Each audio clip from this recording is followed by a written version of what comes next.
మణాశ్రమ లేఖలు 48వ లేఖ జపతపాలు జూన్ 3, 1946. నిన్నొక పెద్ద మనిషి సద్బ్రాహ్మణుడు వచ్చాడిక్కడికి. ఆయన మాటల వల్ల మెల్లోని రుద్రాక్షమాల వల్ల మంత్ర జపపరాయణుడని తెలుస్తోంది.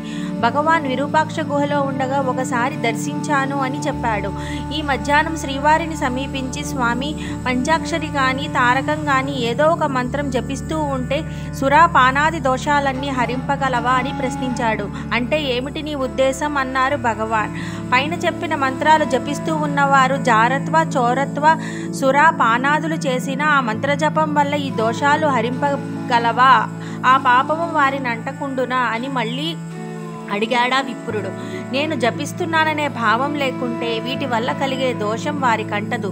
నేను జపిస్తున్నాను అనే భావం ఉన్నప్పుడు దురభ్యాసాల వల్ల కలిగే పాపం మాత్రం ఎందుకంటదు అన్నారు భగవాన్. ఈ పుణ్యం ఆ పాపాన్ని హరింపదా అన్నాడా బ్రాహ్మణుడు. నేను చేస్తున్నాననే అహంభావం ఉన్నంత వరకు దేనికది అనుభవించవలసినదే. ఒకదానితో వేరొక దానిని కప్పిపుచ్చటం ఎలా పొసగుతుంది? నేను చేస్తున్నాననే భావన పోయినప్పుడు తనకేది అంటదు. తానెవరో తెలుసుకుంటే గాని నేను చేస్తున్నాననే భావన పోదు.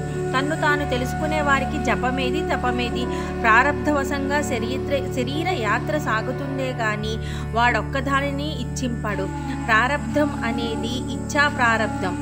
తన్ను తానెరిగి తత్వజ్ఞులను ఇచ్చా ప్రారబ్ధం లేనే లేదు. వారు ఏది చేసినా పరుల కొరకే. ప్రారబ్ధానుసారం చేయవలసిన పనులు ఉంటే చేస్తారు కానీ తత్ఫలితం వారిని అంటదు. అటువంటి వారు ఏమి చేసినా పుణ్య పాపాలు లేవు. అయితే వారు ఎప్పుడూ లోకాన్ని అనుసరించే నడుస్తారు కానీ అవకతవక పనులు చేయరు అని యుక్తియుక్తముగా సెలవిచ్చారు భగవాన్.